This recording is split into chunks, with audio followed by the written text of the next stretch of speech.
एक बार की बात है, एक जंगल के पास एक गांव था। उस गांव में एक किसान रहता था जो रोज अपने खेत पर काम करता और रास्ते में पड़ने वाले पेड़ों के नीचे आराम करता।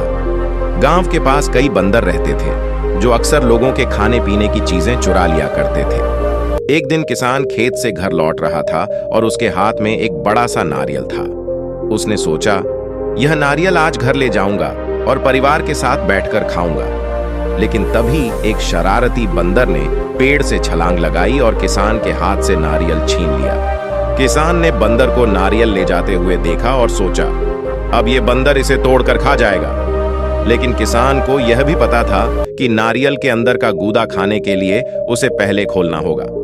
उसने तय किया कि वह यह देखेगा कि बंदर क्या करता है।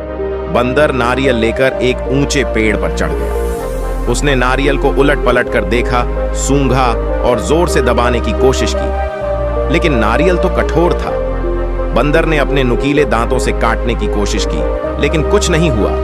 फिर उसने नारियल को जमीन पर फेंका ताकि वह टूट जाए। नारियल जमीन पर गिरा, लेकिन टूटा नहीं।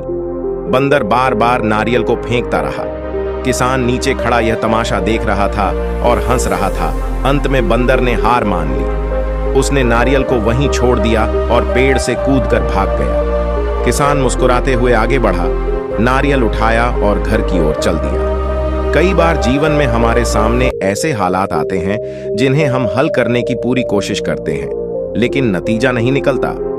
उस समय धैर्य रखना और सही तरीके से समस्या का हल निकालना ही समझदारी होती है। जल्दबाजी और गुस्से में हम अपना समय और ऊर्जा ही व्यर्थ करते हैं। दोस्तों, इस कहानी से यह सीख लें कि कोई भी समस्या हो उसे सही दृष्टिकोण और समझदारी से हल करें। जल्दबाजी में गलत फैसले लेने से बचें। अपनी राय कमेंट में जरूर बताएं और हमें बताएं कि आपको यह कहानी कैसी लगी। फिर मिलेंगे अगली कहानी के साथ। तब तक खुश रहिए और मुस्कुराते रहिए।